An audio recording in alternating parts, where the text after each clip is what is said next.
Uma alegria chegar até você nesta segunda-feira, começando a 5ª semana da Quaresma de São Miguel Arcanjo. Cada dia que passa, nós já estamos lá vislumbrando. Esses dias eu falava assim, padre, não vejo a hora, no bom sentido, né? De chegar lá dia 29 e dar um grande vive, glória a Deus, de alcançar as vitórias de Deus na nossa vida, né? Sim, com certeza. A gente faz um pouco daquela experiência do povo de Deus no deserto, né? Quando Moisés subiu o monte, já via lá adiante a terra prometida.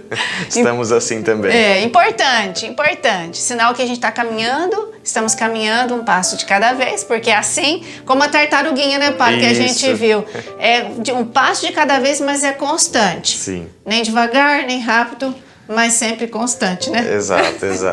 O importante é chegar. Então vamos caminhando, né? Deus está conosco, São Miguel, a Virgem Maria está aqui com a gente, o Padre também está aqui com a graça de Deus para nos ajudar, e assim nós vamos então iniciando hoje, em nome do Pai, do Filho e do Espírito Santo. Amém. Nós vamos conversar essa semana sobre uma doença. Eu acho que essa ninguém escapa dela. Sim. Nós vamos falar sobre a doença da preguiça. Isso. E é até interessante a gente saber distinguir realmente o que é preguiça, até onde ela é só um pecado venial, né? Um pecado leve, até a partir de onde ela começa a ser um pecado grave, né? Que a gente tem que cuidar com mais atenção. Então é importante a gente conversar justamente sobre isso já nesses primeiros dias, para depois empreender o tratamento, né? Para começar a terapia. Então, a preguiça, ela também é chamada tecnicamente, inclusive pelo catecismo, de assídia.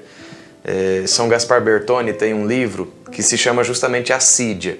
E ele diz assim, a assídia é o vírus que mata o amor.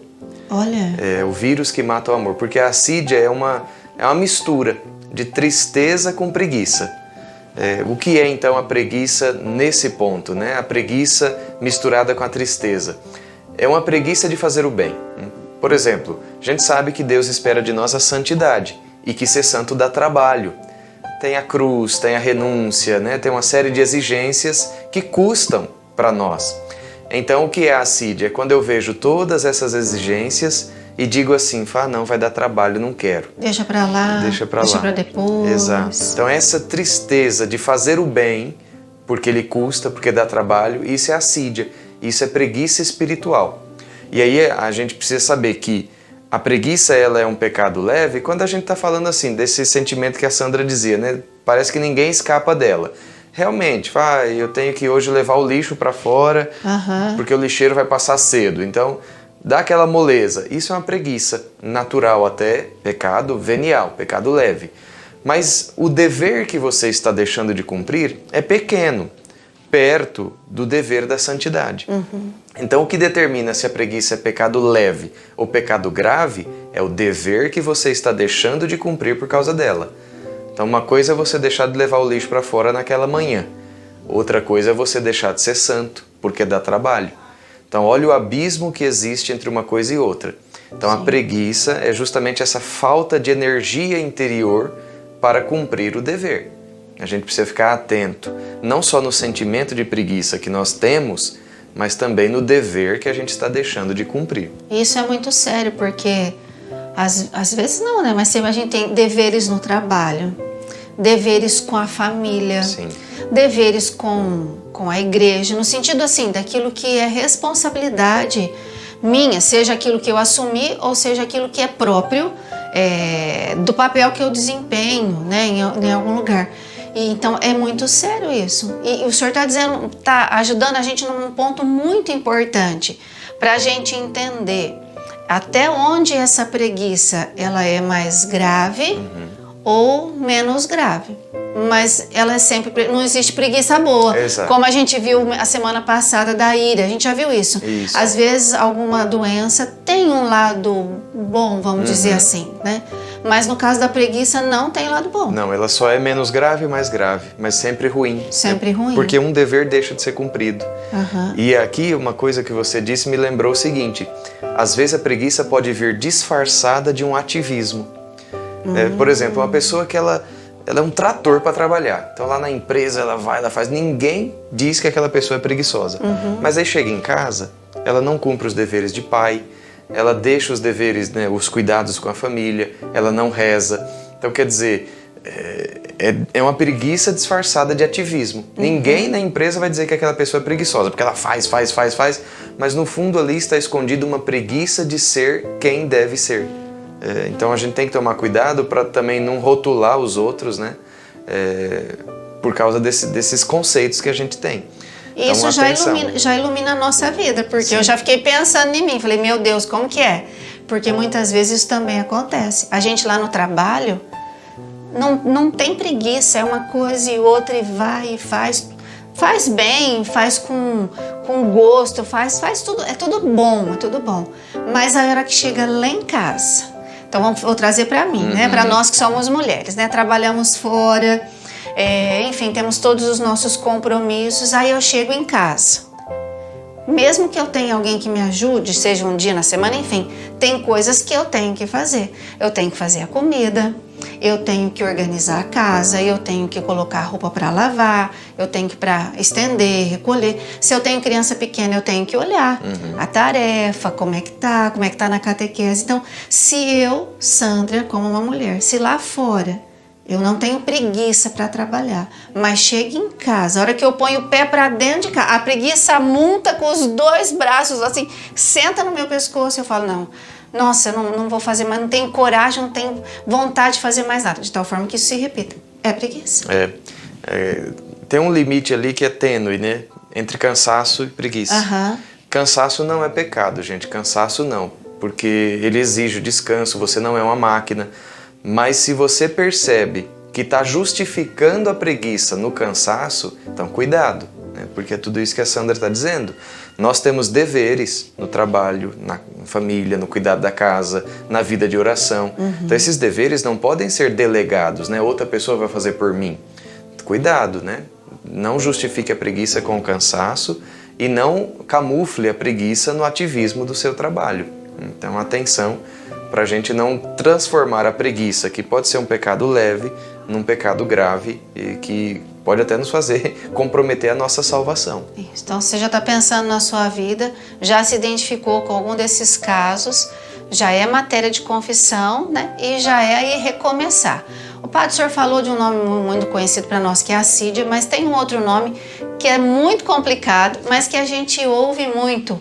Procrastinação. Isso mesmo. Explica um pouco melhor o que é isso, para a gente começar a olhar para a gente também e falar, meu Deus, será? Eu sempre, para explicar essa palavra, eu pego a imagem de Santo Expedito. Porque na imagem de Santo Expedito tem duas palavras em latim. Na cruz que ele segura numa das mãos está escrito odie, né? Que é hoje em latim. É odie. Daí vem a palavra odierno, né? O que é odierno? É o que é de hoje em dia. E no pé de Santo Expedito ele está pisando um corvo, que é o símbolo do mal, né, do tentador, e no bico do corvo tem um papelzinho escrito cras. Cras é uma onomatopeia, né, para imitar o som que o corvo faz, e ao mesmo tempo que é uma palavra em latim que significa amanhã. Então o odie, hoje, na cruz, e o cras no bico do corvo, amanhã. Então o tentador tentava dissuadir Expedito da sua conversão. Não, deixa para depois, deixa para amanhã. Você vai se converter, mas não precisa ser agora. Então, cras, né? Deixa para amanhã, deixa para depois. Dessa palavrinha cras veio a procrastinação, o deixar para amanhã, o deixar para depois, né? Por que fazer agora uma coisa que você pode fazer depois? Essa é a frase do procrastinador. Sempre vai empurrando, né? Vai postergando, vai empurrando com a barriga. Então esse é a procrastinação, que está muito associada à preguiça, né? Porque você não resolve, não cumpre o seu dever na hora em que ele tem que ser cumprido. Você até cumpre, mas ali nos 45 do segundo tempo. E aí vira aquele estresse, vira aquela correria danada. Então uma coisa que poderia ter sido resolvida a conta-gotas, né? Devagarzinho, não precisava ter feito tudo de uma vez, mas já poderia ter começado. Não, você deixa para a última hora, você deixa sempre para depois e você reforça esse comportamento porque vai procrastinando sempre cada vez mais. Então a procrastinação é o deixar para depois, que está muito associada à preguiça. A gente vê O padre vai falando, eu vou pensando milhões de coisas aqui, né? A gente vê também, às vezes, pessoas às vezes com um pouco mais de idade, e aí às vezes é convidado, né, para trabalhar na igreja, ou convidado para ir mais para a missa, enfim, a pessoa fala assim, não, quando eu me aposentar, né, quando eu me aposentar, aí eu vou ajudar a igreja. Ou às vezes em outro sentido, quando eu me aposentar, aí eu vou, sei lá, dar mais tempo para essa situação, para essa pessoa. Então fica assim, quando eu me aposentar, e eu já vi isso acontecer. A pessoa não teve a oportunidade de se aposentar. Ela, por algum motivo, ela faleceu. E ela foi deixando, ela foi criando expectativa de tantas coisas para depois. E depois a gente não tem, né? Sim. E aí a gente não faz aquilo que poderia fazer ou que deveria fazer para deixar lá para quando se aposentar, ou para quando eu tiver saúde, ou para quando eu tiver tempo, para quando as crianças crescer, enfim, vai indo. E às vezes Deus nos leva, né? Ou um acidente, enfim, nos leva e a gente não fez aquilo que a gente sonhou e projetou lá para o futuro. E eu sempre costumo orientar as pessoas em direção espiritual, em confissão, que certas coisas a gente não pode deixar para fazer só quando tem vontade, quando tem tempo, porque senão dificilmente a gente vai fazer. Eu vou rezar quando eu tiver tempo. Então não vai rezar. Enquanto você não estabelecer como prioridade a oração, e aí você arruma tempo para ela, se você deixar só para quando tiver tempo, para quando tiver vontade, você não vai fazer. Então coloque-se isso no coração, né? Existem deveres de Estado, né? Eu tenho deveres como sacerdote que não são os deveres da Sandra como esposa, como mulher. Do mesmo jeito ela tem deveres com o seu matrimônio dos quais eu estou dispensado, né? Por ser celibatário. Então existem deveres de Estado e todos temos isso. E existem as graças de Estado, que são aquelas graças que Deus dá para que cada um cumpra o seu dever. Então a gente precisa ter consciência de que existem coisas que não dá para deixar para depois, para não acontecer que nem o homem do evangelho, né? Louco, hoje mesmo vão pedir conta da tua vida, e aí? Né? Você que está deixando para depois, como é que depois é esse? Você não tem esse depois, né? O futuro a Deus pertence, a gente não sabe.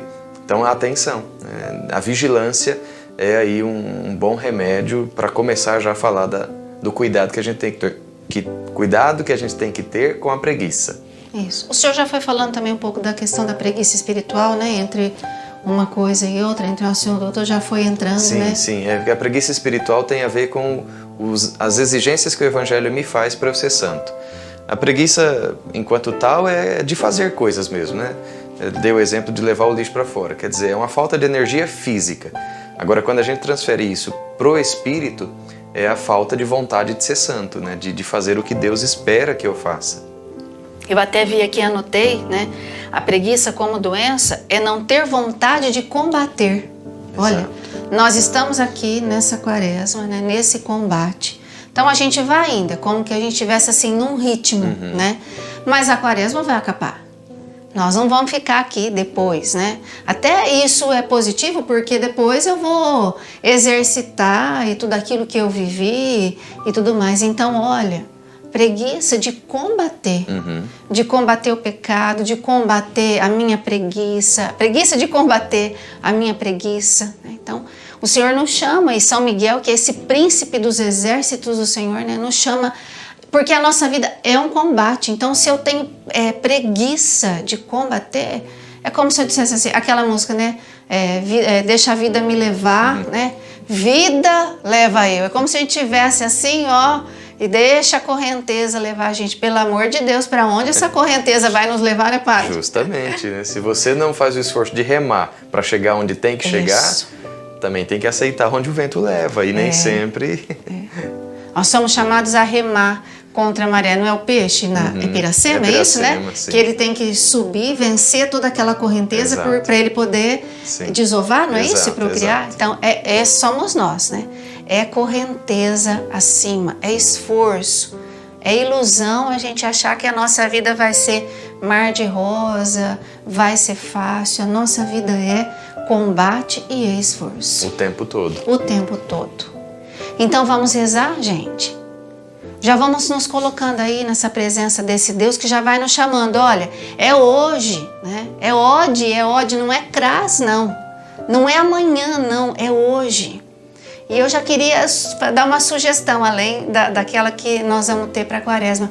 Pega um papel, anota num papel tudo aquilo que você tem adiado, deixado de semana para semana. Escreve ali e começa a numerar. Isso aqui eu tenho que fazer, isso é o mais urgente. De todos esses 10 itens, o que é o primeiro, o segundo, vai numerando. E nós vamos agora já pedir para você, mas para nós também, a graça, Senhor. O Senhor sabe que a nossa natureza, né, é acomodada, é mole. A nossa natureza humana é assim, gosta do que é fácil, gosta do que é rápido, gosta de deixar para depois. O Senhor sabe que a nossa natureza gosta de ficar largado na cama, ficar largado no sofá, ficar mexendo em celular, se distraindo. O Senhor sabe que nós nos distraímos com tantas coisas desnecessárias e com aquilo que é essencial, que é primordial, que é nosso dever. Senhor, muitas vezes nós não cumprimos. Então vem, Senhor. Vem com a Tua graça, vem com a Tua bênção. Vem já aí nos ajudando a sair dessa moleza, dessa procrastinação, dessa preguiça. O Senhor já vai aí animando, já vai enviando o Teu Espírito Santo para ir nos despertando, para ir nos levantando, para ir nos animando, para ir nos dando essa tomada hoje, primeiro dia da quaresma, nesta semana, hoje. Hoje é se decidir a fazer aquilo que a gente está procrastinando desde o começo da quaresma, Senhor, só com a Tua graça, só com o Teu Espírito Santo, só com a Tua força, Senhor. Mas o querer é meu, passa por mim. Então hoje, Senhor, hoje, diante da vossa presença, eu me decido a vencer, a lutar e com a Tua graça a vencer toda preguiça na minha vida. Senhor Jesus, por intercessão do Teu Santo Arcanjo Miguel, dá-nos a graça de uma vida em constante vigilância, uma vida em ordem de batalha, para podermos vencer esse combate espiritual em que estamos empenhados, não só durante esta quaresma, mas no qual queremos estar empenhados durante toda a nossa vida.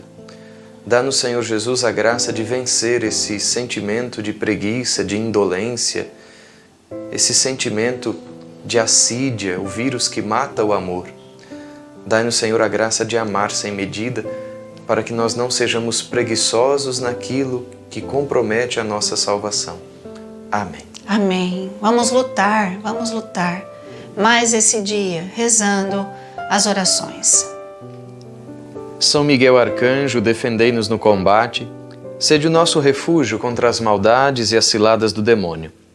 Ordene-lhe Deus, instantemente o pedimos, e vós, príncipe da milícia celeste, pela virtude divina, precipitai ao inferno Satanás e todos os espíritos malignos que andam pelo mundo para perder as almas. Amém. Sacratíssimo coração de Jesus, tende piedade de nós. Sacratíssimo coração de Jesus, tende piedade de nós. Sacratíssimo coração de Jesus, tende piedade de nós. E pedindo a intercessão de São Miguel, rezamos agora a sua ladainha. Senhor, tende piedade de nós. Senhor, tende piedade de nós. Jesus Cristo, tende piedade de nós. Jesus Cristo, tende piedade de nós. Senhor, tende piedade de nós. Senhor, tende piedade de nós. Jesus Cristo, ouvi-nos. Jesus Cristo, ouvi-nos. Jesus Cristo, atendei-nos. Jesus Cristo, atendei-nos. Pai celeste que sois Deus, tende piedade de nós. Filho Redentor do mundo que sois Deus, tende piedade de nós. Espírito Santo que sois Deus, tende piedade de nós. Santíssima Trindade que sois um só Deus, tende piedade de nós. Santa Maria, Rainha dos Anjos, rogai por nós. São Miguel, rogai por nós. São Miguel, cheio da graça de Deus, rogai rogai por nós. São Miguel, perfeito adorador do Verbo Divino, rogai por nós. São Miguel, coroado de honra e de glória, rogai por nós. São Miguel, poderosíssimo príncipe dos exércitos do Senhor, rogai por nós. São Miguel, porta-estandarte da Santíssima Trindade, rogai por nós. São Miguel, guardião do paraíso, rogai por nós. São Miguel, guia e consolador do povo israelita, rogai por nós. São Miguel, esplendor e fortaleza da Igreja militante, rogai por nós. São Miguel, honra e alegria da Igreja triunfante, rogai por nós. São Miguel, luz dos anjos, rogai por nós. São Miguel, baluarte da verdadeira fé, rogai por nós. São Miguel, força daqueles que combatem pelo estandarte da cruz, rogai por nós. São Miguel, luz e confiança das almas no último momento da vida, rogai por nós. São Miguel, socorro muito certo, rogai por nós. São Miguel, nosso auxílio em todas as adversidades, rogai por nós. São Miguel, mensageiro da sentença eterna, rogai por nós. São Miguel, consolador das almas do purgatório, vós a quem o Senhor incumbiu de receber as almas depois da morte, rogai por nós. São Miguel, nosso príncipe, rogai por nós. São Miguel, nosso advogado, rogai por nós. Cordeiro de Deus que tirais o pecado do mundo, perdoai-nos, Senhor. Cordeiro de Deus que tirais o pecado do mundo, ouvi-nos, Senhor. Cordeiro de Deus que tirais o pecado do mundo, tende piedade de nós, Senhor. Jesus Cristo, ouvi-nos. Jesus Cristo, atendei-nos. rogai por nós, glorioso São Miguel, príncipe da Igreja de Jesus Cristo, para que sejamos dignos das suas promessas. Amém. Oremos. Senhor Jesus Cristo, santificai-nos por uma bênção sempre nova e concedei-nos por intercessão de São Miguel a sabedoria que nos ensina a juntar riquezas no céu e a trocar os bens do tempo presente por aqueles bens eternos. Vós que viveis e reinais por todos os séculos dos séculos. Amém. Nesse tempo de combate, vamos também pedir a intercessão da Virgem Maria, a Rainha dos Anjos, rezando. Augusta Rainha do Céu, Altíssima Soberana Senhora dos Anjos, vós que desde o princípio recebeste de Deus o poder e a missão de esmagar a cabeça de Satanás, nós vos suplicamos humildemente que envieis vossas legiões santas, para que sob vossas ordens e por vosso poder persigam os demônios, os combatam por toda parte, reprimam sua audácia e os precipitem no abismo. Quem como Deus? São Miguel, santos anjos e arcanjos, defendei-nos e guardai-nos. Ó boa e terna Mãe, vós sereis sempre o nosso amor e a nossa esperança. Amém. Ó Mãe de Deus, enviai vossos anjos para defender-nos e afastar para longe de nós o cruel inimigo. Amém. Realmente nós estamos combatendo. Cada dia da Quaresma é um combate, é uma luta, né, que nós vamos aí travando contra nós mesmos, contra os nossos pecados, contra as realidades da nossa vida. É assim e Deus está nos sustentando, né, Pai? Nos sustentou até agora. Daqui para frente vai nos ajudar. Vai continuar nos ajudando e nos sustentando a combater essas doenças, né? A nos libertar dos vícios, dos maus pensamentos, dos maus desejos. E para isso, Padre, o Padre escolheu uma penitência para nos ajudar, né? Precisa. É São José Maria Escrivá, né, o fundador do Opus Dei. Num dos seus escritos ele falava do minuto heróico. Olha, minuto heróico, veja só. É um instante do seu dia que pode mudar a sua vida. E ele falava assim, um impulso de um movimento sobrenatural e vai, né, e faz, fora da cama. O que é o minuto heróico? É quando você tem que se levantar no exato momento em que o seu despertador toca. Não existe soneca, né, os 5 minutinhos a mais no minuto heróico. Tocou o despertador, sai da cama e vai cumprir o teu dever, né? Vai viver a tua vida, seja com a tua família, seja no teu trabalho. O minuto heróico é não ficar negociando com a preguiça ali, enrolando na cama, né? De 5 em 5 minutos, quando vê já está atrasado e aí sai no estresse danado. Minuto heróico. O exato momento que o despertador toca, eu vou me levantar. Inclusive, até como uma sugestão prática, deixa o despertador longe da cama, para você se obrigar a levantar. Ainda que você vá lutando, mas você tem que levantar para desligar. Então faça isso essa semana e você verá os efeitos. Realmente é aquilo que ele dizia, né? É um instante do seu dia que pode mudar a sua vida. Então, um minuto heróico. Ou a gente até estava conversando de alterar um pouquinho essa sugestão, mas que pode ajudar muito também. Em vez de usar o despertador para acordar, usa o despertador para ir dormir. Então, quantas horas você precisa de sono para estar descansado, para estar bem no outro dia, né? Para não viver que nem um zumbi? Então, você precisa de 7 horas? Que horas você tem que levantar? Às 6? Então, conta 7 horas para trás e coloca o despertador para tocar naquele momento. Então, quando tocou, para o que está fazendo, desliga o celular, apaga a luz do quarto, coloca o pijama, se prepara, deita e dorme. Então, é o minuto heróico às avessas. Usar o despertador não para acordar, mas para dormir. E aí você vai perceber também a diferença de acordar naturalmente, sem precisar de nenhuma ferramenta para isso. Vai ser um sono mais natural, né? Mais restaurador até. Nós vamos ver, né? O quanto no outro dia o dia vai ser bom, porque muitas pessoas dormem muito tarde, mas no outro dia tem que acordar cedo mesmo, não tem jeito. Então dorme muito tarde, aí acorda cansada, acorda já com preguiça. Essa preguiça se arrasta o dia todo. Quando chega de noite, se distrai de novo com várias coisas e vai virando um ciclo vicioso que faz mal até para a saúde. Então você vai perceber essa semana, né, seguindo aí a orientação de São José Maria Escrivá, que o padre vem e já dá uma adaptada. Nós temos certeza que você vai dizer: nossa, como foi bom e libertador viver essa penitência nessa semana. Combinado assim?